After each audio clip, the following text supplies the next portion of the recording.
Everyone, welcome back to another edition of What's Happening Now with CNI Solutions. As always, remember to like, share, and comment on this Facebook Live, as there could be some information not only useful to yourself, but to others in your community. So tonight's broadcast is being brought to you by Hello Guest Screen. Hello Guest Screen is one of the premier hotel Airbnb situations that you can have. Hotel guests have an easy way of personalizing your Airbnb properties, TV screens with custom imaging and dynamic calendar-driven guest information with internal information for them upon arrival. All right, so a couple things we got going on with CNI Solutions. We do have the upcoming entrepreneur class that we got going on. Just hit the main head, and we're going to be having that going on right now with Oakwood University.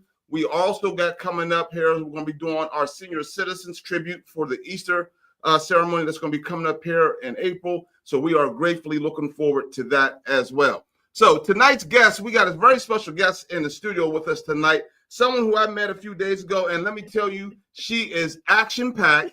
She has everything and anything that you can imagine.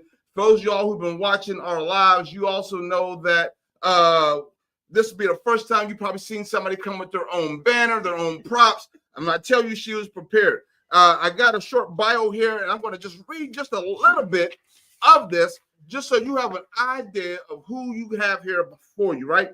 So, Miss Elaine Tibbs Rice, evangelist, ordained minister, Tennessee Valley Presbytery, actress, playwright, author, composer, musician, director, a soloist. She's 3 times Wings Award winner for the Huntsville Theater, Huntsville first Panoply Idol winner, retired from the Huntsville City Schools at 26 years.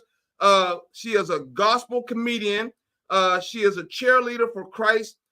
She's married to Pastor Robert L. Rice, and 3 children, 8 grandchildren. Dan Tibbs Jr. and Virginia Leslie Tibbs are her parents. Folks, without further ado, I introduce to you the one and only Miss Elaine Rice. Ma'am, how are you doing? I'm wonderful. Good, good. Thank you. You know, you have quite a resume here. And I got to tell you, there's some things I read in here that we're going to get into that I'm really curious about myself, and I'm sure some of the viewers are going to be curious about it as well. But tell me a little bit about Elaine. Well, I am a child of God. I believe and trust in the things that God has placed in my life. I am a warrior of faith. I believe in education at all levels. Mm-hmm. Doesn't matter what the person's IQ is or whatever. God has given me the compassion as well as the patience to be able to deal with different things in life that people kind of shy away from. Right. Mm-hmm. Okay. And you, as an educator, there's something here that I found very, very interesting. You made it your point that you wanted to focus and specialize in basically mental retardation as an educator. Right. How did that come about for you? Well, growing up before integration, we had our all Black schools. And so in that community, we were a community school. Therefore, all the students who came to that school were from that community. Mm-hmm. And I had a peer and his sister who were retarded. They were different. They were different in the atmosphere of the school. And they were very, easy to get to know and whatever, but we knew they were different. And so sometimes they would make little funny noises because they want the kids to entertain the kids. And so, you know how children can be. So they kind of were teasing them and making them act out. But I felt in my heart it was the wrong thing to do. They should have been trying to embrace them instead of trying to, cause them harm or make them feel bad. So others ran away. I was drawn to protect them. Right. And you felt this. And how old were you then? I was like 7th grade. 7th grade. Mm-hmm. Wow. And it was I talked to church. It was I didn't know anything. I knew they were mentally retarded. Mm-hmm. That's what I knew. And I knew it was a special education. So definitely in my heart, I heard in my heart, and it came out of my mouth to be a special ed teacher because I want to help them understand and help others understand that they were people and children just like us. Wow. You know, with so much energy and so much stuff packed into your background, you know, one would say, like, how did you find time to be able to do all that and still do all these other things that you was doing? I think I read in here one time you was actually on Broadway. Yeah. You performed. What was that like? It was like it was exciting, but it was a way of life for me. Mhm. Okay, I come from a lineage of artists, singers, preachers, teachers, and so it was a way of life in my family. Right. It's just what we did. And that's what they train you up to do because that was a signature of their legacy. And so I was trained and brought up in a household. My dad was an awesome psalmist, singer. He trained most of the Black churches here in the county back then. And I was a little girl and I wanted to go wherever he was going. I Right. wanted to be right there because that's my daddy. And so I didn't get a whipping for it, but my dad was also an educator and he taught veterans of the war. And so, and then I guess my life kind of patterned after him. He taught veterans of the war. He was a school teacher. Then he became a principal. But at night, he would do that in the daytime. He was a farmer too. Okay, so we were all multitasking all our life. So he was a farmer, full-time farmer, educator. And at night, he would go and teach veterans of the wars. And then he would go and train choirs also through the week. Right. So I wanted to be in that seat, in his arms, wherever he wanted to be. So now I see how my life has turned out. It was purpose that I get that training. You know, and so it's iconic. You know, not only were you on Broadway, but you were in the plays that were one of the staples of our community, like The Wiz, Fame. Yeah. Man, I remember Fame from way back. You know, I want to live forever. That's right. Yeah. That's right. Yeah. You know, that is awesome. So, you know, your plays, you're doing plays. Where does you coming in being a musician, a songwriter, a writer? When did that take place? Well, at the age of 4, my dad gave me the platform. Okay. And I stood up in church and sang my first solo at the age of 4. So with my dad being a full-time trainer in choirs and voices and things, it was just what we did. So I was always in the presence of music. Okay. And so as I start to mature, he gradually passed the work to me. So I was in the children's choir and I was in the youth choir. But after a while, he started passing that leadership to me to train and direct my own peers. Wow. And so as the church expanded and as I matured, they gave me another choir. Then they gave me another choir. As he started to move off the scene, I sort of just gradually moved into that spot. Wow, that's amazing. Amazing. You know, I guess viewers, those who are viewing, please take time to share this broadcast live with somebody that you might know could use some of this great information that you're going to get tonight, because when I'm telling you, it's going to be action-packed. And she's got a lot, as you can see behind me, beside me, in front of me. There's a lot of props here. So there's a lot to get unpacked from her tonight. So speaking of props, talk to us a little bit what we have in front of us and why it's here, the importance of why it's here. Where do you want to start? You pick. All right. Okay. The banner here is my last logo banner. I designed this banner and also designed my logo. So if you can see the logo, can I step off? You can probably step away. See there? This logo right here, this design, I designed this logo as I was preparing to go to the Women Expo last year. The Lord told me to rebrand myself. I do have another banner, but I went in and rebranded or revisualized what I was doing.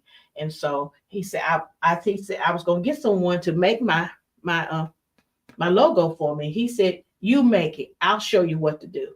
So over the years, I've done graphic design and help people design the covers of their book and all those kind of things. Right. I'm telling you. So he said, it's in you, go ahead and do it. And so what I did was went through the scriptures. And so what I rebranded, my nonprofit is called Campaign Elaine Rice Check to Detect Incorporated. 2010 represents the year I was diagnosed with stage 1 breast cancer. Okay. Okay. So it was not incorporated back then. But before I was ever diagnosed, I have several ministries. I've several ministries I've led, or God has given me to do. And so in those ministries, I always talked about breast cancer awareness, Right. not knowing He was getting me ready to do all of this or even face that. Okay, right here you see, He told me to get the dove. Dove means what? Peace. And that's the olive branch. Right. And the pink. And Okay. so we rebranded ourselves. It said, comfort cometh. And that's my call. Comfort cometh. Through my experience, even all that ministry and all I've done all my life, God, through my experience, I'm able to help bring comfort to others who have that experience. Right. Okay. All right. Okay. Anything else you want to do? So we I see a little doll man on the table. Talk to me about that. After we rebranded or extended our branding, he said, comfort. Okay. Let me show you where comfort comes from. I was in treatment a year, breast cancer treatment for a year, 2010 to 2011. And while I was in breast cancer treatment, I decided to quilt. Okay, my mother was a quilter. My mother was a seamstress. So I'm a seamstress as well and a designer. Wow. And so just give me a piece of fabric, I'll tear it up, right? But as I was going through my therapy, and it was traumatic for me, but God says, I want you to make quilts, because there's some days you're not going to feel like anything. And I want you to stay in purpose. Right. So I started making quilts. I made about 18 quilts. I did them on my hand. I didn't bring them, but I do it another time. I'll show you all. But the first quilt I made was for our first biological granddaughter. My daughter's going to have her first baby shower, her first child. And so I created a quilt for her in secret, and she didn't know it. So at the baby shower, when she pulled everything out the bag, there at the bottom was the quilt I made for her baby. Wow. And from then on, I was making quilts all along the way. Right. Also, in doing that point, I even made a comforter set. It was the biggest challenge of my life. Okay. A comforter set with the shams and everything. Wow. It's out there. That's the only one out there. I won't do that again. It looks like we got a couple questions from the viewers. If I can get the producer to pull those up. And while the producer's getting those questions, she's got them already. Let's see here. It says here. Says, where did you teach at the Huntsville, and is your dad your inspirer? Oh. I taught in Huntsville City Schools. I taught at Rolling Hills for 23 years and moved to AAA for 4 years. Rolling Hills, I started teaching in 76. I graduated from A&M in 76. Got my first job in September of 76.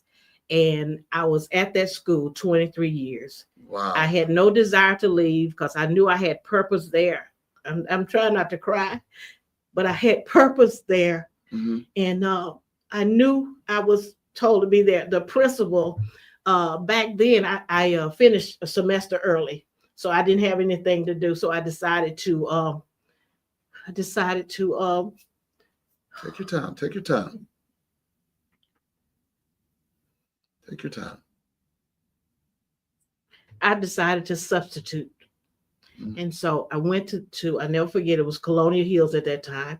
And the principal was so nice and kind. And she found out I had a degree. And so she put things into work. She called the principal at Rolling Hills at that time, which was Joe McFerrin. And she found out what my degree was in. She said, wait a minute, let me see, can I get you an interview with Joe? And so I had an interview with Mr. McFerrin.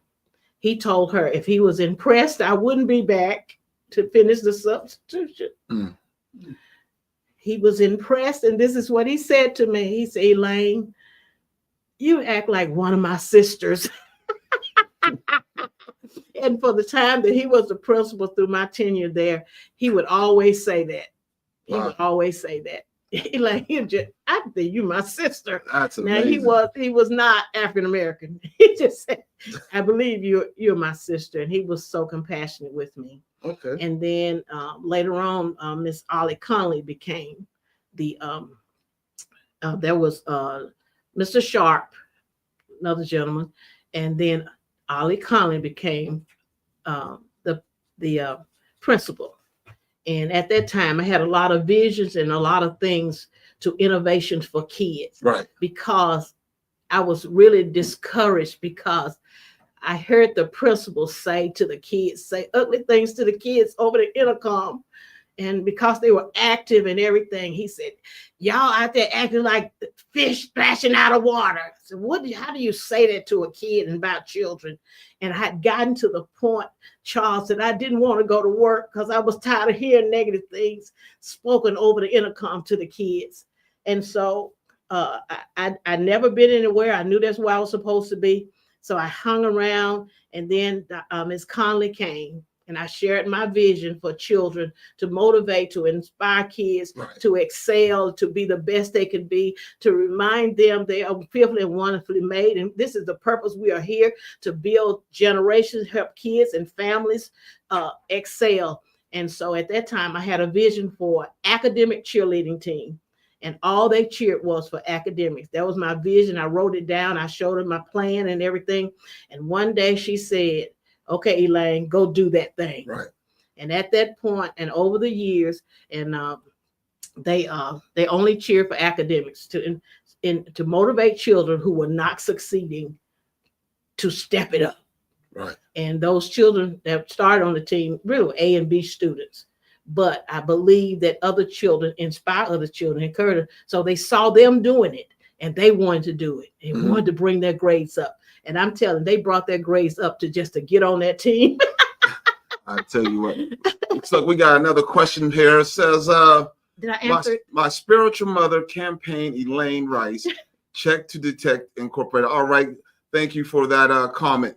Another question there says, do you have other siblings? Yes, I do. I have, there were 5 of us. My oldest brother is Dan Tibbs, the third. He's the third. He's named after my grandfather, was Dan Tibbs Sr., where Dan Tibbs Road, we come from there. Dan Tibbs Jr. was my dad. My brother is Dan Tibbs III. I have a brother who's deceased, which is Dwight Tibbs. And if y'all know Dwight Tibbs that owned the barbershop up in Harvest, that's my nephew, my brother's son. Okay. And called Gentleman, I think. I have a sister, only one sister. That's Eunice. We both are educators, retired, and all of that. She was, they call it consumer science, family and consumer science. She's very profound. She's a designer as well. She used to design all my stuff. I tell her what I want, she design it. Then I have a younger brother who is Derek, who's in Atlanta. Both my elder brother and youngest brother in Atlanta. Okay. All right. Good deal. You know, as I was going through, like I said, your many attributes that you have here. You also play the piano. I do. At what age did you learn to start playing the piano? As an adult. As an adult. Wow. You just decided one day, I want to learn how to play the piano. Well, I had to make a decision in my spiritual life. Okay. We all fight battles. We all fight hidden things in our spirit that no one knows about. Right. And so coming up, my dad depended on me a lot to help the musician. We would have musicians come and substitute for us. And so I always had a good ear to hear the chords and all of that. And so when the musician would come, they would say, Elaine, come down here and show me what to play. But I couldn't play it myself. Right. I would tell them what note, all that kind of stuff. But I couldn't mechanically play it myself. And so, like I said, I've been always exposed to it. I have an ear to hear, but I never had to apply it. So there came a point in my spiritual life where I can tell the truth, because if somebody out there hears what I'm about to say, where Satan tried to get me to take my life. He said, everything that you've done for the Lord,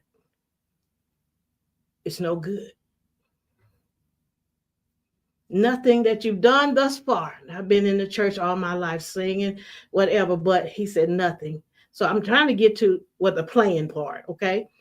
this thing was haunting me and causing me to be disconnected in the spirit. And I'm telling you, because of that hidden thing, he was just racing and he just tearing me up.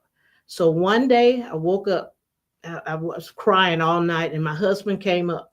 He said, "What is wrong with you?" I said, "Satan told me to take my life, that nothing I've done for the Lord is worth nothing." And right there, then and there, he began to tell me about Calvary.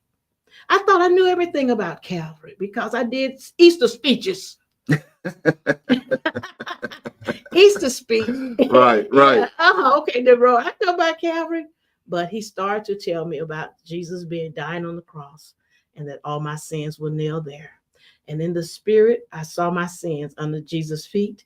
And as the water and blood came out of his side, it covered my hidden sin. And from that day, I was resuscitated to live. And listen, I've always wanted to play the piano, but I would ask musicians who helped me, who accompanied me. In 1980, my best friend, we were childhood friends, she passed. And I was pregnant with my oldest child at the same time. She passed, and we did not have a musician for our church. Our music program went down. And so I always had a desire to play. And I prayed and asked God, I want to help my church. I want to help my church because I see where it had crumbled and everything. And so as a result, I had so many things given to me in my life. I had a piano at my parents' house, okay, before I got married. It was out there. And I wouldn't even play. It was given to me, and I didn't even play it. But when this need and desire to turn around to please the Lord, I said, God, I want to play. I need to play. And so he said to me, and stopped in the middle of the road, he said, "You've asked everyone else, but you haven't asked me." So in the middle of the street, I lived on Belgrade at that time. Y'all know where Belgrade is. I stretched my hands to the Lord, and I said, "Lord, teach me. Work a miracle in me. Not that I would be a show to man, that I would tell them you still work miracles." Right. And so from then on, I had a surge to play. And every day after work, I taught school. Every day I go out there to my mama's house and say I'm visiting her. I was like there pecking on that piano. And eventually my dad came out and started singing with me and everything. And while I was there, the enemy said, "Look at your hands drawn up. You're not going to be able to do it." I said, "Listen, I told the Lord he could forgive me. I'm going to do this." I just kept on banging. All right. But that's how I started playing, inspired and answering the call. And it was in me all the time. Got another question here from a viewer. It says, do you give piano lessons? I have in the past. It requires a lot of patience, requires a lot of denial, yourself. But at this age right now, I don't think I got it. I don't think I got it like that anymore. Right. So you have a lot going on. You got a big event that's going to be coming up here next month. You're going to be speaking at the Greater Huntsville's Women's Expo. Yes. And I've been there a few times for the last few years. It's usually a huge success. It is. Miss Draper does a wonderful job down there. What is that going to be like for you? Well, it's going to be grand. This is my first year being a speaker. Okay. For 3 years, I've been a vendor, celebrating and exposing the public to my nonprofit campaign, Elaine Rice Check to Detect, for 3 years. So this year, last year, it's a lot of work, everybody. It's a lot of work to put things up, take it down, and stuff like that. And I've had one of my dear friends who was a breast cancer patient. She's been helping me for 3 years. This past September, she passed. And so you got to have support. And so I decided that I'm not going to put myself through that. I'll just do this. Right. And so it's wonderful. Tiffany is awesome woman of God, awesome entrepreneur, awesome visionary. Yes. And we just want to support because I'm a woman, and I support a lot of women. I've had women ministry. And so I know that's my calling, is to encourage and empower, to be there to support. It may not be me doing it, but someone else is doing it. And we need to be there for one another. And that's all I want to do, is be there. Right. So one of the things I want to talk about, you brought this in, and Miss Melody makes this for you. Yeah. Talk to me a little bit about this. Guys, y'all might be able to not see them much because of the light. Maybe if I turn it a little bit. So, but talk to us a little bit about this check to detect. Okay. Before I ever had a banner, before I ever had anything of this, was my logo. And Melody Dockery, which is the founder of Creative Arts over in Low Mill, she's met her at Columbia High, where she worked. My husband was assistant principal at Columbia High. I met her there. And so as a part of, I asked her to come to be a part of my board. And she surprised me one day and created that. And so each year she creates a brand new one. So I have about 5. All right. Outstanding. Hey, great job what you're doing on there, Miss Melody. Yeah. Another question that says, how did you overcome your cancer? Ooh.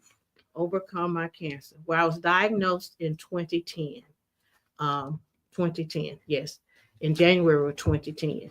And let me can I do a backdrop on that? Listen, I was always proactive about my health.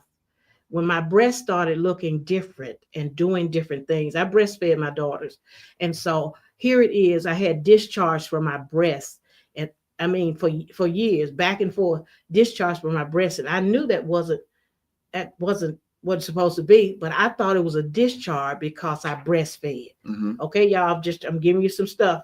And while I'm speaking, I'm giving you some things to look for and to be observant about yourself. Right. And so after a while, I would go back and forth to the doctor and show them what was going on. And I'd have my mammograms, but nothing showed up. But 1 year, they thought they saw something. They did a biopsy, but it was benign. And so here I am, 2009, had my mammogram, nothing there. Show up 2010, something's there. Okay, this thing was making up all these years. Right. When I looked one time, if you have your nipples are dripping or secreting something, that's not normal. If you have dense breasts, you have to keep them checked. I had dense breasts because there could be something cloudy growing, because dense breasts are real cloudy. They're real cloudy when they take the picture. So it looks like snow. And so you can't really tell what's going on. So you have dense breasts. That's one signal. Your nipples are crusty, like they're peeling and got, scalp on them. That's one indicator. If your nipple is, when you stand and look at yourself and your nipple is turning down, that's an indicator something is going on. So one of my nipples were turning down, and I watched myself over these years, but I'm just saying it was coming, it was there making up, but I kept track on it. So on 2010, they took picture after picture after picture. When they taking picture after picture after picture, they not that they finding something, but they may be suspecting something. Right. So they have to keep taking pictures. And so this day they just taking pictures because I've had that happen before. I got real nervous and concerned. So they called me back to let me look at my x-rays, and they showed me where it was. It wasn't there in 2009, but 2010 was there. And so what was that question again? How I'm doing now? Okay. I was diagnosed with stage 1. I chose to have a double mastectomy. Okay. And that means to remove both breasts. It was only in one breast. And so you have to keep prayer and keep, your faith always ignited, praying and listening. And so I had a great surgeon, and who is now retired. I was referred by another friend who had the same thing happened. So he was a Christian man. He prayed and everything. And so he told me, pray about what I want to do. I went back. The Lord told me to tell him to take them both. Take both breasts. He said, they are not yours anymore. They are diseased and they don't function like they used to. They do not belong to you. Don't just take one. Tell them, take it both. Then he said, tell them to take them both so you won't have to come back here for this. Right. Because what he was saying to me, if it was a mystery in one, what you think may happen in the other. Right. And I had a ductal mass in the left one. It was the right one that had the cancer. So I just say, okay. So that brings me to, where does this come into play? Okay, as I was in treatment, and your sidekick over there already know me, and so I've always been a creative and innovative person. Okay, and I even in college, I was dyeing my hair black, and it was crazy because my hair was already black, just trying to do what everybody else doing up there on the hill. So what I found that what God did with me was, I had this experience, but then he elevated me to a new experience in depths in who I was, and to be able to use all the gifting that he's placed in me to keep myself going. Mm-hmm. And so as a part of that, I end up having to, when I started chemo, okay, if I started chemo in April, by May, we could tell that I had a chemical in my body because I went to the beauty shop and my hair got stuck in the top of my head. It would not untangle. So she had to cut it out. And that was the day we all cried in the beauty shop because I was a beauty shop girl, man. I was in there all the time. I had a head full of hair. I would get my hair done. My brothers thought it was a wig. My hair was so pretty. So here I was facing the fight. Right. And the fight had shown up in my hair. And it's dead hair anyway. So the hair started dying. So they had to start cutting and cut it. And I gradually had to cut it. So, when you're going through, you're not going through by yourself. Right. Your family's looking on. They're watching you going through these things. They're watching your change happen to you. Right. And so I was trying to decide whether to shave my hair off because it was coming out. And I asked my son and husband. He said, ask your family what they think. So I asked my son and husband, I said, what do y'all think? Do I need to cut it off? They said, no, let us watch it go. That's an experience because I'm used to hair. He said, let us just watch it go. So it gradually started going. Gradually start chopping it out. Next thing you know, I had looked like I could see the forest. That's how much hair you can see my scalp. But after a while, I'll never forget it, October 2010, first week of breast cancer, the Lord says, it's time for you to shave it off. He said, shave it yourself because no beautician, no barber can have this experience. This is your experience. Engage in it. So I got a single ed braid. My son-in-law told me what to do because both of them cut hair. I shaved that rascal off. Girl, there was a bald head. A bald head. So I went to work one day, had a little hair. Next day I came went to work bald. But it was an adventure. So how I got here, gradually, this right here, I had to start wearing new hair. And so I had hair already in the drawer. One day my sister came to pick me up and I started crying because, that's my sister. She's 4 years older than I, because I'm the baby, right? She picked me up and she's like, what's wrong with you? I'm losing my hair. She said, girl, shut up. She said, if anybody know about hair is you, as much hair as you wear. And so that was a continuous surge for me. God says, I don't want you to look like what you're going through. Right.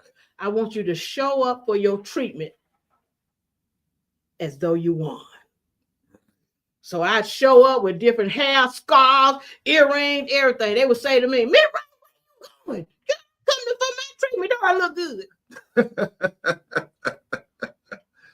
And so I think, and this is what I'm talking about. After I had that experience, God was prepping me to show other women or those who have the experience what you can do to continue to enhance yourself, to make yourself show up for yourself. Right. Don't show up for anybody else. Show up for yourself because there's somebody watching your testimony, somebody watching. Mm-hmm. And so I had many opportunities to sit back there with going through chemo to talk and minister to other people. Even songs I wrote, I sang to them, ministered to them, and to exchange experiences and to be back there. I was supposed to be back there. Right. For me to be here with you today. And so this is one thing that we do. I went and we rebranded and said called Comfort Fashions. So a few years ago, the Lord told me invest in wigs. I didn't know why.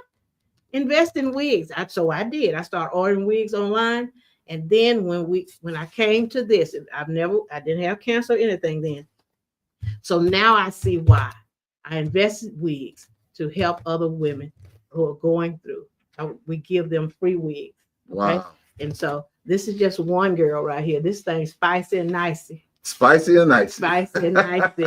And you talked about so we call it Comfort Fashions. And also last year we gave 5 women who were going through, gave them called a comfort bag.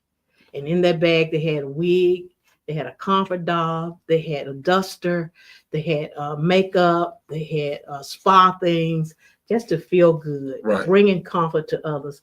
And I know that people surrounded me, people comforted me when I was going through, and I want to give it back to others. Amen, amen. I had a little statement up here. We got Miss Ravery saying, bless you. Then we also have Miss Jean there saying, hey, Jean. When favor is over you, you don't look like what you've been through. Wow. Amen. Yes. Wow. And Jean right there, that young lady who's one of my spiritual daughters, going through treatment right now, not for breast cancer, a different type of cancer. But I'm just inspired myself when others show up. Right. And I believe that's what I'm supposed to do. Show up for others. Because I've been overblessed, man. You are a very, very spiritual woman. And that brings me to my question. Amongst everything that you have done in college, you belong to the sororities. You was in a sorority in college, and you're teaching school, and you're doing all these wonderful things. At what point did you say, I need to become an ordained minister? When did that hit you? Oh, I wasn't trying to become an ordained nothing. see, there's a catch in your faith. Can I say that? Do your head like this. There's a catch in your faith. Come on. There's a catch in your faith. There's a catch in your faith. If you believe, you receive. Right. But you'll receive something you ain't asked for. Right. Because there's a catch. He said, the Lord has blessed us. And you've seen all the things I've been through and all the things or whatever. I'm telling you, when I heard the call to preach the gospel, I said, no, not over here. Now, Lord, I'll sing for you. I even plunk that piano for you. But I am not going to accept that. And that comes from our environment and the tradition and religion. Right. I grew up in a primitive Baptist church where they didn't believe in women preachers. And I don't know if they believe it even now. But I'm telling you, it happened. This is what I found out. I don't care what you believe. God has a plan for your life. Right. And no matter how you flee, no matter how you run, your destiny gonna catch you. Yes, ma'am. Eventually. You know how your mama, you try to run from a switch. Oh, yeah. You have run from a switch in a belt. Shoot, by the time you turn that corner, she on top of you. So the call found me. I did not pursue it. And so I think it came from all of that nurturing in the Bible, in singing. So all of those ingredients, that's the catch, it was already in me. And so now I knew, listen, let me tell you, I knew something was happening in me because my singing was being transformed into a message. Right. Instead of singing a verse, I kept singing the verse. I kept singing the verse until I started walking and talking. And I'm just saying, what is going on? I stepped outside of myself. What's happening? How did I get way down here? So God was stirring up what he'd already called, and I didn't choose it. But it's one thing about it. My husband is Presbyterian. So when I decided to go full time with him, I became licensed and ordained. Right. I could have done it sooner, but we have to learn. Right. We walk And he just prepping us. Okay? Amazing. I love it. I love Mhm. it. So, you know, with so much going on in your life, Mhm. what does Miss Elaine Tibbs Rice see in her future? What is it that you want to do that you have yet to accomplish? Well, I'm a recorder. I've done one recording, one release, and that was in 2000. Mm-hmm. That work that still is in the studio, I have not released. I have unpublished books that have not been published. I need to get that done. And sometimes this is I'm gonna say this out loud. When you're a person who is called of God and you're innovative and you have a lot to give to others and share with others, sometimes others don't come and share with you. Right. Okay. I seem like I don't know what that means. It just God's got a designed time for me. But I've been with musicians and things of this nature and asked them to help me get my stuff out there. It seemed like they help everyone else, but when it comes to me, it's something else. But it's not me. It's the Holy Spirit. God says everybody can't touch what I give you. Right. Okay? Mm-hmm. Because you got to have that kindred spirit and understand who I am. I've had people who listen to my music and they want to change it. Okay. Right. And I know that's come from the mechanics and the experience and stuff like that. But this is what I found out. The message must not be distorted. Mm-hmm. Right. Okay. We can help me with the melody, but this is what God said. I want it delivered like I gave it to you. And so in my first recording, I end up playing for myself.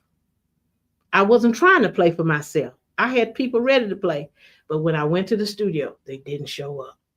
But God did. And I followed through. Wow.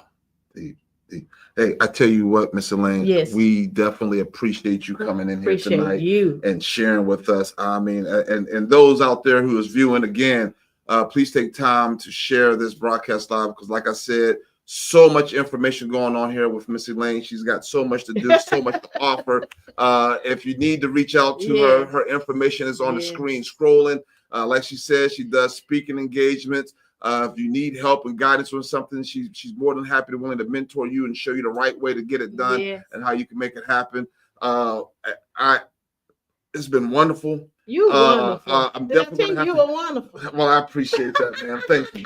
Definitely gonna have to come by and speak to our entrepreneur class. I think you will be very inspirational to them. Something they need to hear. You have a message for them, and your message is powerful. And I'm just glad that I had the opportunity to meet you and greet you and just become part of your environment. Like this, because you're a very, very positive woman, and I love what you have to offer. You know, folks, thank you for tuning in this evening. And always remember, your yesterday is not your today, and your today is not your tomorrow. Good night.